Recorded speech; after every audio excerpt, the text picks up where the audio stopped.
Live from our 7 Tasmania studios, your nightly news with Kim Miller begins now. Good evening. A $500 million budget blowout and growing net debt have been revealed in the state's latest Treasury report. But the government maintains its financial plan is on track. The astonishing figures are drawing criticism from all sides, including a leading independent economist whose recommendations the government has largely ignored. Around 3 months into the job as Treasurer, Guy Barnett faces a big task of getting Tasmania's balance sheet back on track. We remain resolute as a government to deliver a pathway to surplus by 29-30. Though according to its revised estimates report, it's a pathway with a lot of obstacles. The update forecasting an improvement to the state's operating balance since the September budget, but it's expected to drop significantly by 2028. Net debt also expected to worsen by nearly $300 million and projected to blow out to $9.63 billion over the next 3 years. There is no pathway to surplus. There is none. He can't point to one, he can't show you one because it does not exist. The budget is getting worse every year. The Treasurer here is being tricky in terms of the figures he's choosing and how he's characterising them.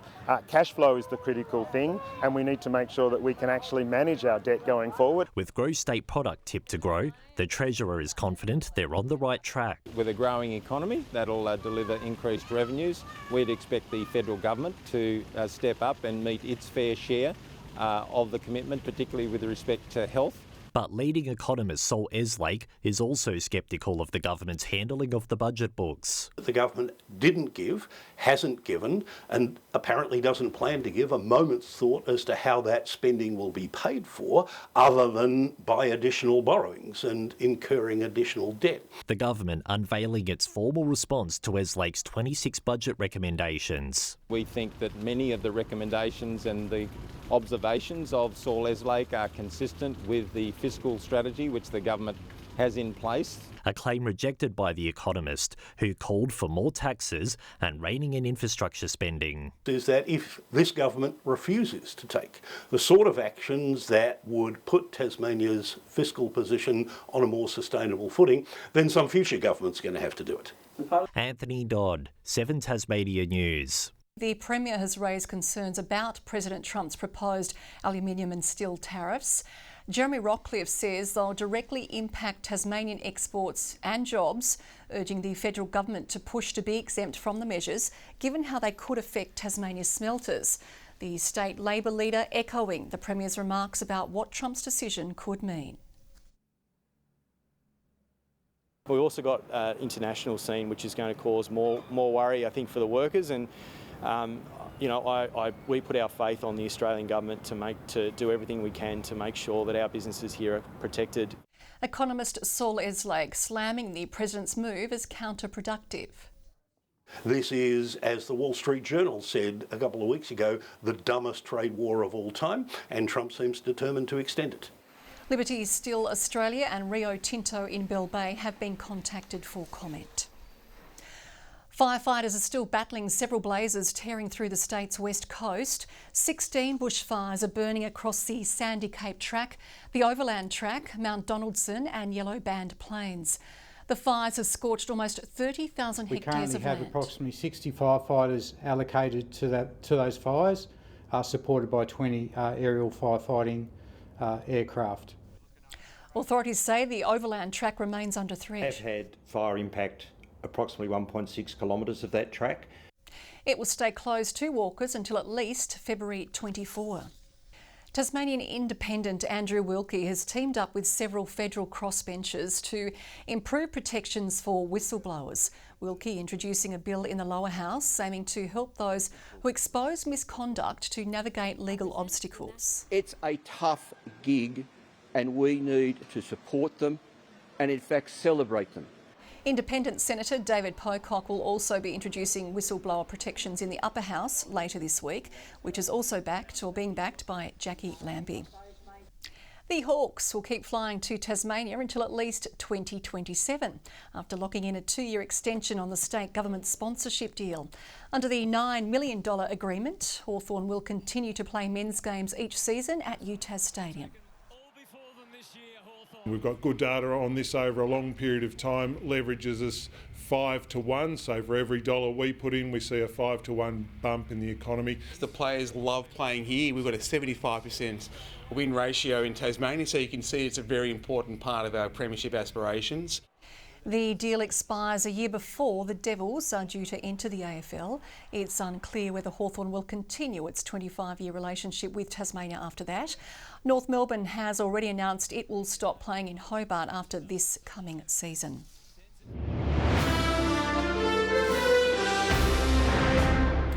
A 25-year-old New Norfolk man will face a Hobart Magistrates Court on serious drugs charges after being arrested at Party in the Paddock. It was one of 6 drug-related charges stemming from the 4-day music festival. Police saying the majority of the 13,000-strong crowd was behaved well. 3,000 weary revellers who made their way home this morning were stopped by police carrying out roadside testing, some ending the festivities with more than just a headache, with 4 people caught drink driving and a further 15 returning positive drug tests. Sails have been lowered on the 187th Royal Hobart Regatta, as well as the Wooden Boat Festival, for another year. Families made a splash at several events across Hobart, both on land and on the water. Tasmanians soaking up the last chance to celebrate all things nautical. A day off school was a day for families to plunge into regatta festivities. We have stand-up paddle boards, we have jet skis, we have kayaks. The Come and Try aimed at getting the next generation on board with the historic event, which dates back to 1838. 187 years of regattas. As well as boost water sports across the state. So we're trying to get people back involved in water sport. Tasmania being surrounded by water and pretty much everybody having access to a boat. It was one of many ways to enjoy the water, with others swimming Sullivan's Cove taking a final glimpse at the fleet of vessels featured in this year's Australian Wooden Boat Festival. Fabulous. We've come down all the way down from Lismore in New South Wales to see it, so I come every second year. Like the atmosphere and the people, and the food is fantastic. Back on land, hundreds enjoyed some fun at the fair, with the food and sideshow proving a hit at the regatta grounds. I really like playing the games and the rides. They're really fun. It's been absolutely wonderful. We've had a lovely time. I've tried a couple of the games. I've been eating lots of the food. It's just been a good chance to get out and do something with myself. Rebecca Gadanera, 7 Tasmania News. A new study has put the brakes on a second crossing over the Cam River in Somerset, labelling the idea not practical. The feasibility report was commissioned after the former bridge was damaged in floods in 2022, forcing it to close for 12 days and causing chaos for commuters. A stronger, wider bridge reopened last year, but its construction also resulted in traffic delays. The study found a second crossing would have little impact on travel times, with the government now exploring the option of a bypass to ease reliance on the bridge. As millions around the world tuned in to one of sport's biggest shows, Tasmanian pubs were also in the grip of Super Bowl fever, helped by the growing popularity of gridiron and flag football here. From the touchdowns to the show within the show, all eyes on TVs at Sporty's Hotel with an unusual buzz for a Monday morning. The Super Bowl packing seats with die-hard fans. Phillies all the way, mate. Fly Eagles fly. And fair weather friends. It's pretty disappointing. I was going for the Chiefs, but now I've got Storm. But Tassie's biggest party is at the Hobart Workers Club, hosted by reigning Tiger Bowl champs, the Hobart Knights. We won our three-peat Tiger Bowl in December just gone, and so the Chiefs are trying to do the same to win their third Super Bowl on the trot, and so they're hoping they can follow in our footsteps. Traditional American staples of hamburgers and hot dogs flowing from the kitchen to fans soaking up the action. I think the Americans put on a good show, and the quality of the game is excellent, and so it's nice to have something to sort of look up to as players. Growing crowds at the annual watch party coincides with growing interest in the sport at a community level. It's been a big uptake for men and women to get involved with flag football, and obviously as a result more and more people are getting involved with gridiron, so it's been fantastic. Twins Keenan and Hudson are among the Tasmanians playing gridiron, recently selected for the Australian team. It's a very structured game. You've got a game plan for different teams. Although others have their own reasons for playing. I like to hit people. I like to hit people. Nick Kelly, 7 Tasmania News. Tasmania's second blind golf tournament has hit the greens at Kingston Beach. Local and interstate golfers participating in the event teeing off in a 36-hole competition. The tournament aims to make the sport more inclusive and supportive for visually impaired golfers. It gives people with vision impairment some challenges to get out and about. Organisers say participation in the sport continues to grow. Imagine running over 4,500 kilometres in a little over 3 months. That's the task a Tasmanian man has set himself to raise awareness and money for mental health. We joined him today as he set off on his marathon challenge. Meet Tasmania's answer to Forrest Gump. Trent Henderson is gearing up to run 110 marathons in 110 days. I know that this is going to take every single fibre of my being to complete. The 26-year-old will be pounding the pavement every day, tackling a gruelling 42.2 kilometres over the next 3.5 months. But he's not breaking a sweat over it yet. I'm going to get there.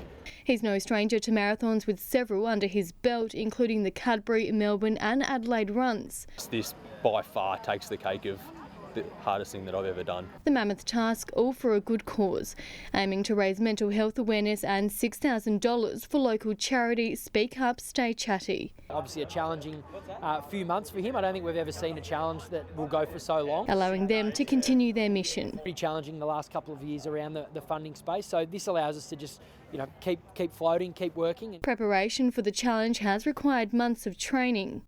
I've been building up by 2 kilometres every single week for a few months now. I've been carb loading and maximising my sleep. While he knows it won't be an easy road ahead, he's confident his love for running will keep him on track for success. It helps me clear my mind. It's an endorphin high for me. Rebecca Gaidanero, 7 Tasmania News.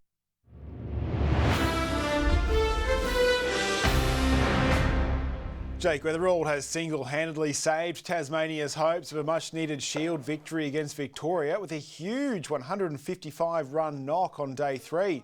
Youngster Raph McMillan was also out for a smash during his time at the crease with 47 off 42 until a moment of instant regret. Up in the air, what a horrible way this will be to get out. The Tigers all out for 291. An early Victorian wicket further boosting Tassie spirits until Lawrence Neil-Smith was forced to limp off the field with what seems to be a hamstring injury. As Stumps Victorians trail by 215 with 8 wickets in hand.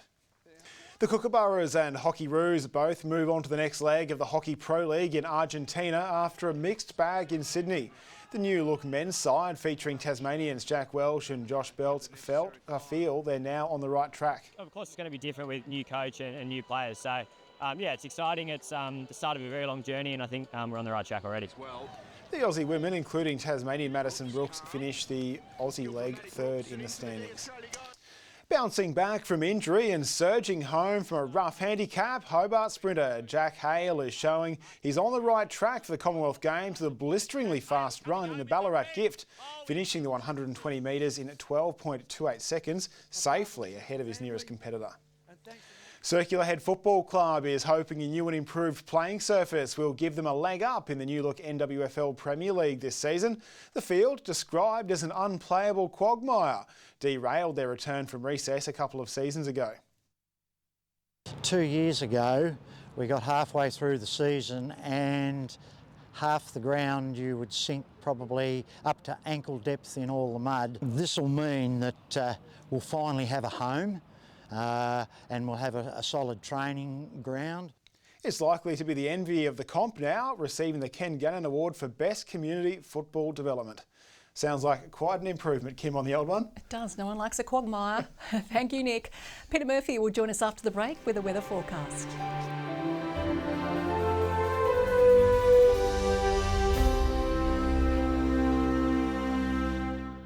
Good evening. Hobart just atop of 20 today and plenty of cloud about, but still comfortable enough to take advantage of all the holiday activities. Launceston and Devonport 25 today and Burnie 24. Most temperatures just above average. Low Head 24, Strawn and King Island 23, Grove 22, Flinders Island, St Helens and Bushy Park all 21 today. Butler's Gorge our overnight low with just 1. Low cloud, as we said, blanketed the south and east today. Smoke blotted the clear skies over the north.